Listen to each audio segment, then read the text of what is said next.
Oh no! I don't get it. It's okay. We get And I was like, yes, Lord, come on with the cancellations. Ooh, we going in it. Now just kidding. it. I don't know if you know this, but I'm black. Am I good? He's with the best of them, and he's one of my favorite men to emphasize. that entrance sounds like much more than who I actually am. My guest of honor is what you would call a woman of substance that wears many hats. She grew up in a single-parent household in Dallas, Texas. Yeah, OakCliff, that's her hood. She graduated from the University of Texas at Arlington with a bachelor's in art. Then she went on to earn a master's degree in educational leadership. She has always said that her mother and grandmother are her heroes, so she got her motherly, nurturing spirit from them both. She's an amazing mother of two beautiful kiddos, and she carries her love into her classroom. She serves as a special education teacher, helping each student feel loved and seen. My guest of honor understands the importance of representation, and she answers the call every day. Today, my guest of honor is Arais Williams. How you doing, sis?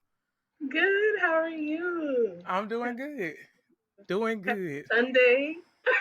Yes, happy Sunday, because we are recording on Sunday, the Lord's Day.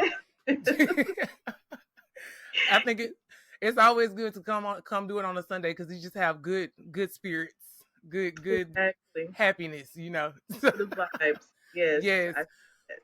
We don't say that loosely because we're not into the new world stuff. So Okay. she don't mean good vibes like that. She ain't crystalling it up. Oh, She ain't no. doing all that. We're not doing all that. Okay. We need good godly vibes. Yeah, godly, the only God vibes. Okay. That's Okay. it. Just so we clear. Okay. Okay. Very much.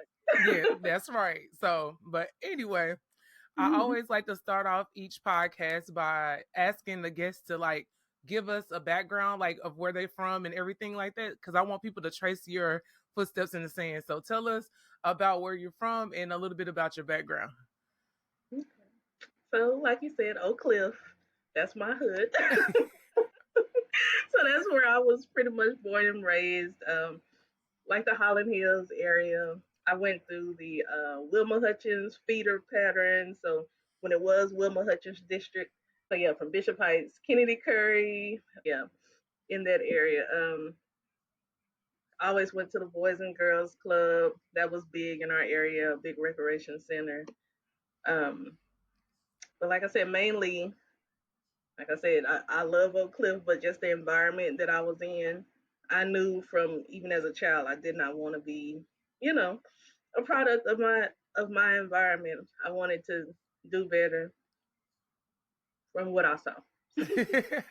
I'm glad that you wanted to do better from like and not be a product of your environment, because it's easy to fall into that. Like it's so easy to be like, I'm about to go left when I know I'm supposed to go that way. So Okay. would you say that your grandma and your mom had a lot to do with like how you made your decisions? Very much so. I saw my mom work her butt off. Oh, she worked her butt off. Um, yeah. And like I said, she's one of my biggest heroes and my grandmother. She's disabled. She didn't let that break her spirit. Um, Always present in the household. Even my grandfather, I lost him at the age of 12, but it's like my three biggest, pretty much my motivators. Mm-hmm. Like they really taught me work ethic, cooking, cleaning, just real values that I even carry over today. Yeah. Y'all hear that? She's a wife.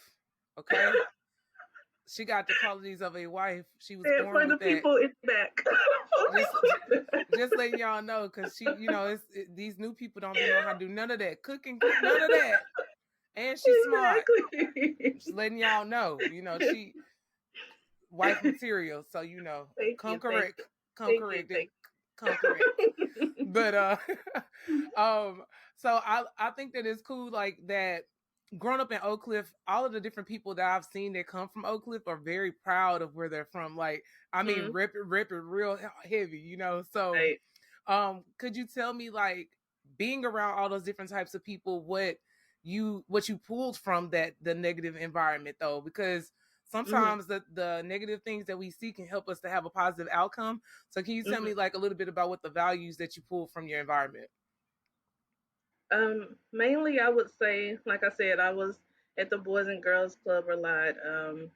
They did do like character building, and even in the school that I was in, like they really pushed us. I had some awesome educators. Um, I even had a Zayla that was an educator, so they pushed us a lot. Um, like I said, I was in an environment where there was prostitutes, homelessness, drug dealing, drug dealers. You would even hear gunshots. I mean, I'm just being real. You would hear gunshots at night. Um, but again, it motivated me to, those positive educators. I would say those educators, and then just my family overall. Okay, so tell me what got you into wanting to become a teacher because, like I stated earlier, you got your bachelor's degree in art. So we're gonna go back to that, but tell me what made you want to get into education or how that came about. Ooh, child, I read. We all do it. I ran from education because I knew I wasn't gonna make no money. I knew it. Knew it. I knew it. I knew it. And not that I'm super money motivated, but I say the price of peace is priceless. Yeah. It's very much priceless. And I know all those job fields that I was in. I didn't enter education until 2019, and I started as a TA in a Dallas school district. So yeah, I just wasn't happy anywhere else. I ended up working for the Boys and Girls Club, like right after I graduated, like 2013. And then I worked there for a year, and I'm just like, ooh, not enough money, Lord. I was happy, but I'm just like, this is not enough money. So to the hospital, I was making more, but still, then I was just, how he makes you uncomfortable. He was like, stop playing. This is where you're not. This is not where it's supposed to be. So it's not where I called you. Right, exactly. He will make you uncomfortable, and I was. Even though I was making a good amount of money, I was just like, not happy. I'm not happy. So yeah. 2019, I was a TA, and then I ended up going to the Autism Treatment Center, where I really, fell in love with that culture because they are so forgotten about. And I was actually working closely with the CPS kids, a lot of the autistic CPS kids, to where I was working in their group homes on the weekend, and I was just like, this is heartbreaking. It's heartbreaking, and just learning their stories. And I'm like, they really need a advocate. And then one of my cousins, he's autistic, and I kind of saw how the system failed him. And I'm just like, this is where I want to go. This is what I need to be doing. I love that you answered the call because we all ran at first. Like, everybody ran because we didn't want to do it because we already paid for it. I paid for it. Yeah. Moral of the story, people. When God calls you, just say yes. Okay. It's just a lot easier. Because he already know the plans he had for you. Stop playing. He knows. Not to harm you. It's not to harm you. Follow. Yep. Follow it. And he will get you the money soon. He'll get you money in a different way. But yeah. It will fall in place. Yes. Yeah. I'm glad that you answered the call though, because I think with the people who are always forgotten and lost, like they need someone to speak up for them as well. Like they need to know that they may have this situation going on, but they're normal too. Like it needs somebody to show them that they're normal and they can do different things if they have, the belief in themselves to do it. Yes. Yes. So in your classroom and everything, when it comes to working with these students, you seem like the type of teacher that will love them, but you also don't be playing around with them. So tell me how you run your classroom. Like, what is like your motto when it comes to that? Oh, I am big on no excuses. No excuses. I am going to treat you as you should be, as you should be treated. You are going to be heard. Even if you're nonverbal, we're going to communicate. And to me, I was known as like a hard teacher because they would say, "Oh, you know what? They're nonverbal," and I'm like, you know what? If they really want something, I promise you, they will communicate with you. But I pushed them because I knew they could do it. Yeah. Yeah, my students were good for it. Once you show me that you can that you can communicate, oh, I'm holding you to that standard. Oh, you're gonna always do that, and I'm going to push you further. I'm going to push you further. So yeah. You shouldn't have never said nothing because look, okay. now I know. Now I know you can do it. Exactly. Now I'm more in like I'm more in like an inclusion era. So I go into other people's classrooms and just kind of help the students kind of understand the content. So a lot of them they feel ashamed. So I'm making them feel included. I'm in a gen ed population right now, so you have to. I guess you kind of have to tiptoe a little bit because they don't really want their friends to know that they have to learn a different way, because that's all I tell them that special education is. It just means, you have a specialized way of learning. You shouldn't be ashamed of it. But like I said, a Gen Ed population, that's a whole different it's a whole different ball game. So yeah, just making them feel comfortable, letting them know that I'm here for you and I want you to be successful. That's beautiful, because a lot of us didn't have that. Or you had that one teacher, it'd be like one that wouldn't let you get away with nothing. Wouldn't let you get away with nothing. So in this like time, I think it's so vital that they have somebody like you that really cares about their well-being and cares about them as a whole person. And so I want to ask you about the state of education and how you feel it's going right now. Like, what do you feel like? How do you feel about what it's looking like as a whole with the state of education? Yeah. Oh, I am not feeling it right now. That even in special education, that teach to the test concept. I mean, that is horrible. That is horrible. Because a lot of kids I've learned, they have like test anxiety, just like as regular functioning adults, we have test anxiety as well. Yeah. I remember taking a couple of my tests twice because I was just like, I was nervous and I wanted to do good, but it was what it was. So yeah, that teaching to the test, and then it's a lot of politics in education, unfortunately. So I truly feel there's not enough checks and balances, and even in special education, there is money, but it's like you have to go on a whole what you call it, sabbatical to find it is horrible. It is horrible. So it's like you're constantly looking for resources and you're constantly buying things out of your pocket because you're like, oh, I know my student needs this. I'm good for it. I'm just like, I know my student needs this. I know this will help, and it's a lot of manpower hours in education too.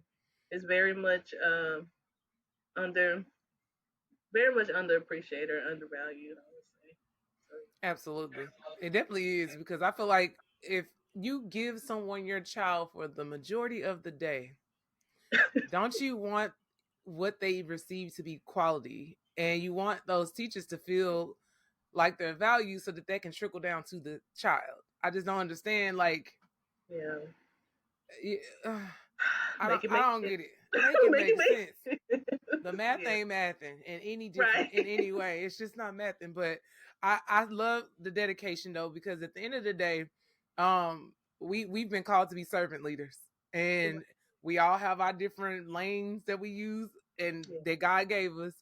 So I'm glad that you're dedicated regardless of what the circumstances are, because they need you and God needs you in that space. So I definitely thank you for doing what you do for real. Like, that makes a difference every day. It makes a difference every day. Appreciate that. Thank you. No problem. But they still need to cut the check though. Okay. Run all that back. Run the money. All educators need that check though. Come on now. Yeah, they just don't know. And you can only, I've learned through my taxes, you can only claim like $250 of educator expenses. There's no way anybody's just spending that least. I know last year alone, I had receipts for at least up to $1,000, and that was the ones that's the ones I could find. Yes, on taxes, that's the most. That is the most. Wow. Yes. What advice would you give someone who wants to get into education? Like, what would you tell them, like, to prepare them for this transition? Ooh. I would say, especially as far as studying for your certification test, start. I would say at least give yourself three, at least 3 months, because mm, I would say I gave myself maybe a month and a half, and I'm like, man, if I only had maybe that extra month or extra 2 months, I could have really just aced it. Yeah. Yeah, and customize your study plan on how you learn. If you're kinesthetic, or if you're visual, make your flashcards. Dance around while you listening to your because they have audio. I mean, YouTube is awesome. They have all type of audio. I would do that because I'm kinesthetic. I would listen to my certification questions via audio. So yeah, definitely give yourself at least, I would say, 3 to 4 months for each test because it's very comprehensive. They'll ask you situational stuff, even though content, especially for special education, you'll get more like scenario situational stuff. So Yeah. yeah. And again, those educator expenses. Do your best as a new teacher, because I did not know this until after I was a new teacher. They do have new teacher expenses. They do. They have grants. They have what is that? Where people can sponsor your classroom. I mean, it's opportunities out there. So just do your research before you jump right into teaching, because no matter how much you think you can compare, you never know. You never know those unexpected expenses. So Yeah. Do your research, people. yes. Well, for those of you who don't know, I met Aries when we were at UTA. Good old UTA. Everybody that made it through UTA, I feel like you made it through, and you should be Yeah. proud of that. But originally, Aries was not going to school to be a teacher, so I want her to tell y'all tell them what the journey was when it came to undergrad, and how you made a few switches and changes. So take them through that process. Oh yes. I started off as an architecture major. It was going pretty good. I had my first couple of classes. I was like, oh, okay, I can do this.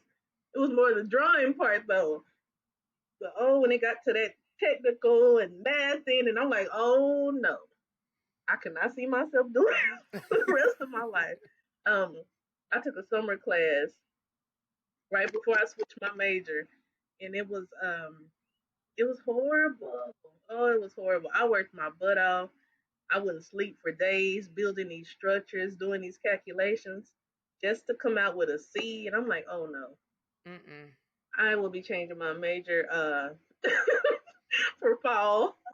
No way. No way I'm going through this. So, like I said, the first couple of classes, I was motivated. I was like, yeah, I can do this. I can do this. But again, those first introductory courses is like art. And art is like everything to me. I'm like, okay, I can do this. But when it got to like the technical and calculating and structure, I'm like, oh no, somebody building is gonna be leaning. If I pursue this, Now somebody house gonna be leaning, or building gonna be leaning. oh yes, I'm like, oh, this is not for me. It was not for me. I'm glad I caught it early. I did catch it early, so I'm like, you know what? I love art. Let me just go that route, because I can do multiple things with it. So I'm like, let me just go to the art route. Yeah. And I just dived right into that, and just was 3.0, 3.4. I mean, it was just, I'm like, this is for me. This is for me. So that's what I ended up with, my bachelor's of art. So yeah. Yeah. I'm very good about checking myself. I'm like, even though I don't run away from things, I just know my capacity. And I'm just like, This is not for me, and I wasn't going to be happy in it. I had a feeling I just was not going to be happy. Would have made more Yeah. money, but overall, to me, it wouldn't have been worth it. You would have been miserable because money is not. I think that It's it's not important. everything. It's not everything. It's important for us to like share that with these kids coming up because they think that being a 6-figure person, making 6 figures. I'm like, you have to realize that when you make 6 figures from a company, like somebody you work for, they gonna want you to give them 6 figures worth of work too. So they kind of feel like they own you when they pay you 6 figures and you don't even bring home 6 figures. So I think that it's important to listen to that voice inside of you, the Holy Spirit telling you, no, go right, not left. And make sure you choose something that's natural to you that flows because you got to be in that thing every day. So exactly, you have to show up, especially for 6 figures. You better show up. You better show up. Yeah, I love that art was the choice though because I think that is a gift that a lot of people have. They just don't use it, and I think I always tell my students like, I want you to have an artistic or a creative outlet because it exercises your imagination and that's your problem solver. Like when you stop using the art, it dies. So it's like, how do you keep exercising your imagination muscle and how do you continue to grow it? Oh, I use art in everything, even in my classroom. We always doing art projects. Decorating doors, decorating what do you call it, bulletin boards. I mean, any outlet that I can use, even diving into like personal stuff. Because to me, art is a stress relief. So even painting or drawing or sketching, just constantly, and it really keeps you. To me, I feel like art, it helps expand your growth mindset as well. It keeps you out of that box that a lot of people try to put you in. Yeah, for sure. I think that is very well said. It keeps you out of the box that they try to put you in because they definitely gonna try it. Definitely try to put you in there. How do you feel about how art is not in the schools as much as possible now? Like, how do you feel about that, and how do you try to incorporate that in your classroom to make it where the kids are exposed to it? It's very heartbreaking because even a couple of the art teachers that I'm around now, they're only there part time. They have to go like go to multiple schools, and I kind of see it kind of fading out because to them it's not as important. But like I said, they just don't realize even music, painting, sculpture. I mean, that's like I said, that growth mindset is just everything. And even with my kids, even when we have a project, I'm making them use Canva, or even old school. We do markers, crayons. I mean, we're really expressing ourselves. To me, it helps. I feel like it helps. Do you see your artistic abilities transferred into your children though? Did they get the gene? A little bit. I love it. She said a little bit. Mostly, I see my youngest because he always ready to paint. My daughter, I would say yes too because she's now starting to get into doing hair, so she's expressing herself that way. So yeah, I would say it transferred over a little bit.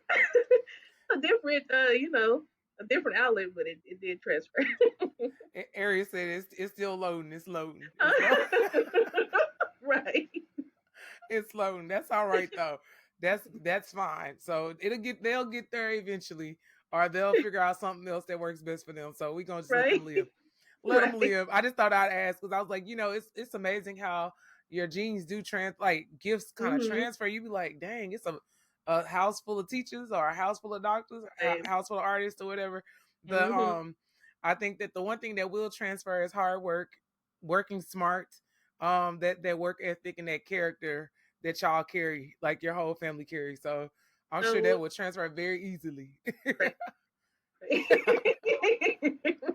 Yeah.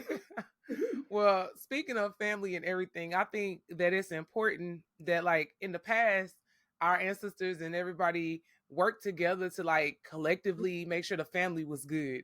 And I think that's a lost gift or a lost skill, because now everybody's so separate and they think that they need to be individualized when really we need community and we need each other. So I love the fact that you and your family are, collected. Y'all are collective. So can you tell me a little bit about your relationship and how you and your mom have collectively come together to create this asset that you got, or buy an asset, I should say? Yeah, so in July, me and my mom decided to buy a house. She was coming out of a ugly divorce, and I was moving. I wanted to move back home because, that's just me. I want to stay close to, my roots, my grandmother, my mother. So I'm like, you know what, Mom, let's get a house. We need, I just I wanted to kind of move out the apartment era, only because apartments are great because that maintenance is awesome. You don't have to worry about maintenance. When you switch over to that home realm, you'll find out, oh, your sink broke. Oh, you fix it. You don't get to call. You don't get to call anybody else. Be like, help. Okay, landscaping, that's on you. That is on you. So I'm not knocking apartments at all. I was in apartments. They were amazing. So yeah. But I just felt like, I was at a point in my life and I'm like, you know what, I want my kids, to have their own separate rooms. I want them to have something to go home to, and I just felt like the timing was right. We went through a lot because they dig through your finances. They want to know, oh, why are you moving this money here? Where does this account go to? I mean, they will send you through the trenches, which is understandable because they want to test your integrity. They want to make sure you can afford this house. Yeah. So I totally get it. So the alignment, it just aligned. It just aligned, and here we are. It was Here we time. are. It was Yeah. time. But Yeah. I'm glad that y'all purchased a home versus renting one. And the reason why I say that is because your household is a multi-generational household. Your kids now know that it's possible, and Right. y'all have like really the representation is real. They know that they can purchase a home at some point, and they understand the importance of family because they're surrounded by family. So can you talk about how being in that multi-generational home and how it's impacting them? Like, have you seen any changes in them? Oh, they love it. They love it. We're still working on that cleaning up, but they love it. They absolutely love it. Like I said, my daughter, she loves having her own space. My son, they love having their own space. And my daughter even reminded me something. She was just like, "Mama, this is the first summer where we don't have to move." And I'm like, "You Wow. are so right. You are so right. Wow. We are moved in. We're not moving to multiple places." So to me, That's that beautiful. was everything. That was everything. And I do mean, they bust up in their granny room all the time? Do they try oh to? yeah, oh yeah. As soon as I got here, I'm like, "Oh, Mama, we have to get like lots." So Yeah. we have to get lots. No, seriously though. Oh yeah, Does they it? love it, but it's amazing. They can go to their grandmother's room, like down the corridor, so they love it. Instead of Yeah. Tom and Gigi is right down the hallway. So Yeah. yeah. That's amazing. Yeah. So they're gonna get everything that you got from her times 10 because Oh yes, grandparents are different when they become right. grandparents. Like I'd be like, who is this woman? Okay, Because that is not how my mama was when I was a kid. I get my mama all the time. I'd be like, hold on. Who was that? Okay, okay, where is the mother from 1988? I be Where trying to were find her. you? I be trying to find her because I be like, Yeah, she's a little bit more lenient with them. I said, a I little see. bit. I see. It's very interesting how they just how they different. You know it. You know it. As You a know grandparent, they are different. they are. They are. But I'm glad that they have that access to her though, because that's gonna be something that they value and use later on in life because the wisdom they're getting from you, your grandma, and their grandma is like Right. priceless. It's amazing to have that. So any of you out there that think that you want to purchase a home, or you want to be around your family, don't be afraid to like incorporate the whole family. There's no shame in being around your family and collectively working together to build something. Right. Aries doing it, So I'm just saying, it's an amazing thing to see. So I'm very excited for y'all. Well, Very, thanks. very excited. Tell me, how's it been being a mother though? How's it been taking care of those little crazy kiddos? Woo! Single motherhood is not for the weak. I can't tell you. But I love it though. They are my motivators. Like, it really hits different when someone is counting on you. Like, you have to. It really helps you to push through. Like, you have to. Even on the days I'm like, I'm not feeling it today. I have to be careful of how I speak, because I'm saying I don't feel like going to work. Then my son, I don't feel like going to school. So I'm just like, no, we have to push through. We have to do it. We all gotta go. We have to do it. So it makes me very conscious of, what I say, and also my actions, and also the people that I have them around. I'm not gonna say I'm overprotective, but I'm very protective about, their peace. If I can avoid toxicity, I can. I mean, I just want them to have, a good life. I'm gonna put it like that. Yeah. Or try to set them up the best way I can. So I already have them like on my credit cards, savings accounts, because when you don't know, now that you know, you do better. You do That's right. better. You do better. I want y'all, when y'all are 18, y'all are set up. You already have that loan credit history. You already have, something to work with, whether you decide to go to college, trade school, military. You have some type of foundation. So Absolutely. Let me tell y'all something. Aries is very good with her finances. Even in college, like, she was very much so like budgeting, taking care of her business. And I think that that's important. Like, it's not about how much money you make, it's about how much you keep. So exactly.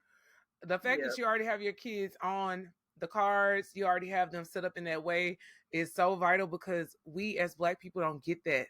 Like, Right. we start from 10,000 steps backwards, and so we have to work our way back 10 times harder. So I love that they're getting set up. Can you tell everybody why you did that? Like, just break it down a little bit more, because some people may not be aware of why you would put somebody on their card, or make your kids an authorized user on your cards. Just to build their credit history, because what I've learned about credit, and like I said, I've kind of had to work backwards. They look at your utilization, they look at your credit history. It all determines like your worthiness. So like I said, I know I added my daughter when she was 6, and I just added Aiden. He's 8 now. It's just when they're 18. Aiden has at least 10 years of credit worthiness. And again, it helps keeps me in check too, because I'm like, I can't be overdrawn on my card because like you overdrawn on your card. So it just helps me, just that accountability. Yeah. That's really what credit is. They just want to see, can you handle that amount? Will you splurge? Will you go past your spending limit? And that really helps with getting a house or anything any asset wise that you're trying to gain. Car, house, even apartments. They will check your history. They're not just looking for if you got evicted. They want to know, can you pay your bills? Seriously. Can you pay them? So are you paying your bills? Okay. Don't get bills you Are can't you in pay. default? Are you in default? They want to know. For real though. Nah. That's good though. Like, I'm glad that you made you put an emphasis on the accountability portion, because it kind of messes up the whole plan if you're not paying your bills. Like, you exactly messing up your kids' credit before they even have credit. So I'm glad that you made that point and put an emphasis on you have to handle your business and maintain these things and make them make sure they're in good standing so that these kids can benefit from your actions. So that's a beautiful thing. I'm very glad to hear that. So if you have children, go ahead and set them up, y'all. Set them up. Yes. Don't be like us, 80s babies. We ain't having no choice. Okay. For real. We got it together now, though. We got it together now, though. Yeah. Right. We didn't know. And also credit is so foreign. Like when it comes to our households, like that's not something that we think about. We've always had to operate off of cash. So it's like we work, we get it, and we pay. You know what I'm saying? So changing the mindset around money and teaching, that different mindset about money is going to be vital to our youth because they're going to have more opportunities to make way more money than we could ever imagine. So how are you teaching them about money or building a relationship with money since you are already putting them in place or in position? Definitely financial literacy. I'm working on them with trying to budget and even, giving them so much of an allowance. I'm letting them know you don't have to spend down to your last dime. Let's get out of that, generational curse of paycheck to paycheck. Because I really feel like it starts young. I'm like, we don't want to follow that along. So no, just teaching them, even when we go to the grocery store, you don't have to have the top. You can get generic. It's okay. It is okay. So it's Black Label anyway. Okay, seriously. So they'll see me write lists or they'll see me budget out, what I'm paying for the month and how much money I have left over and, paying your tithes, paying yourself, just the important things. Yeah. I say the best way to love your kids is to show them you loving yourself, like the self-love that you give yourself. Right. So taking them through the process and making them a part of the process is so important. So I love that you're doing that already because they need to see. Right. A lot of parents hide the stuff from their kids. At this time, you can't do that anymore. You have to show these kids and tell them why. Exactly. If you don't teach them, their friends will. You better teach them. Or the world will. Very much so. Because being in higher education, I always say, man, I have to stay prayed up and I have to make sure I'm getting my cues from God because there's a lot of conversations that I shouldn't have to have. Like, I shouldn't have to have some of these conversations, but I'm okay with doing it. But I think it is very interesting that the parents are not having these conversations. Right. And I'm talking about all kind of conversations. Oh, no. But I'm glad that it's coming to my doorstep because at the end of the day, like, I feel like God puts us in positions just like you. He puts you in position. We may not always like the circumstances we have to deal with, but the purpose behind it is what gives us that peace. And we know we're operating in his gifting. We're operating in our fullness and authority. Yeah. It's worth it because it's like, what else I'm gonna do? I got to do it God's way. Okay. It's worthwhile. When I get to those gates, Jesus, you know me. I've been doing your work. I know you and you know me. Okay, we locked in. We here. So since we're talking about sweet baby Jesus, tell me how your relationship is with God and like what role does he play in your life? Oh, major. I've learned to, how they say, lean not to your own understanding. I consult him for everything. And I've always grew up in the church, but it's really in my adult life. I've just really learned you have to consult him and you have to be patient. You have to wait. Like that Jeremiah 29:11, it just resonates with me. Because even though I might not know what he has planned for me, I have to just bank on that whatever it is for his good.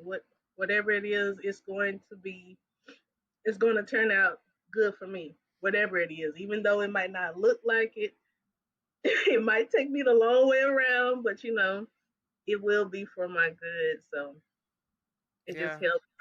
It just helps. I just have like my daily meditating with him because again, I have to consult for everything. I've just learned that, and just be patient.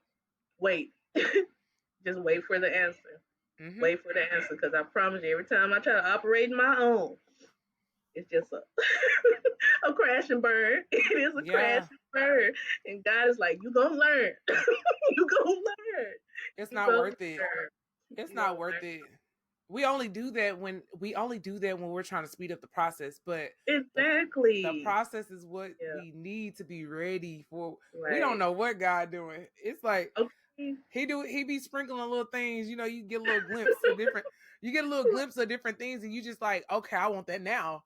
But that Right. process is cultivating you and it's like, yeah, that hurry up and wait mentality has to cease. Right. You just gotta wait and wait I, well.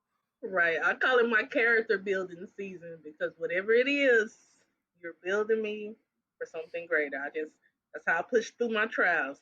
Character building season. Character building Mhm. season. That's just what it is. Me and Aries always say that. We be like, we got great character now, Jesus. We good. Okay. Hey, it's my turn. It's my turn now. But no, we just be joking though. But yeah, I think that it's good though that you're willing to stick to the plan because at the end of the day, he did create us. He knew exactly what we were gonna be and what he wanted us to do, and he created us and gave us to our parents. So Right. um, Right. whenever we get a little like I guess out of line or we feel like we want to jump ship or something, I think it's important to think about the track record and everything he brought us through because we've been through a lot together. I'm sure Yes. we both been through a lot individually too, but Right. just God always supplies what you need in the right timing. So, I and he agree. definitely supplied you. We needed each other at the time that we met each other. So, Right. Very much so. just let y'all know we're a package deal. Oh yeah. Okay. It's a done deal, Always. guys. Always. Yeah. So let me ask you this: if money wasn't a problem, if that wasn't a barrier, I like to say that the starting line is the sky. The sky is the starting line. What Mhm. would the dream be if there was no barriers? Oh man. Definitely multiple multiple day hab facilities. Um, especially for special education Mm-hmm. children. They do age out of the system. And then when I started working like on transition and vocational, I learned to even get into a day hab. It was an 18-year waiting list. Wow. You're having to put your child, that doesn't even know what's even going on in the world yet. You're having to put them on a waiting list that may or may not come through. And it's because it's not enough. So I would just put multiple, multiple around the world because these these kids really have nowhere to go. They do. They don't have anywhere to go. That's horrible. I've seen it. They fill up CPS homes and even NASA wait lists. It's like a 20-year wait list. Wow. It's heartbreaking. It really is heartbreaking. That's horrible. So yeah, if I could get at least a few on this earth before I leave this world, that would be great. That would be great. You know why I asked that question? Mm. Because I want it to be documented when it happens. That's why I asked There you every. go. I know There I'm you serious. go. I ask every guest of honor that because I just feel like we know what the goal is. Like we kind of God already showed us. You know, it's just that Right. we be like, okay, but how are we gonna do that? Because Yeah. I'm looking at these bills and I'm looking at this account. Like you Okay. know what I'm saying. But I just like to have it documented and have you verbalize it so that your expression is recorded, like how Right. your passion came through, and on top of that, just saying it out loud gives it life. So Right. I think that that is amazing thing that you want to do, and the fact that it's about other people shows me where your heart posture is. It's not even about you. It's not even about you. So it's good. I'm so happy. I'm proud of you, man. I'm so proud. Oh, So proud of you, for real. But I think that I got one more question for you. If you knew then what you know now, would you do anything different? Ooh, child. She said, "Who child?" I would definitely see. I was hard headed in college too. For some reason, I knew that I was going to end up going into education. I probably would have went ahead. It just went straight into education. Um, I would have. I would have. I would have just went straight into education. Yeah. You know, everything else, I feel like I've kind of learned my way around, but just that foundation, I would have wanted to build a stronger foundation. So Okay. Well, that's all right. You there now, and yeah, you're gonna keep building, and you have your master's degree in educational leadership as well. So, I mean, you set for education. You just got to keep moving. Got to keep going. yeah, very true. Yeah. So, well, I appreciate you, sis. Thank you so much for coming on. And I'm sure that anybody that wants to get into education or just wants to learn about the perspective from a parent's point of view will be able to like grasp something from your interview, like the value from your interview. So I really do appreciate you. Oh, thank you. I appreciate you being invited. Like I said, you're doing awesome work, the Lord's work, and I pray for you all the time. I just know you're going to be prosperous. You'll be amazing.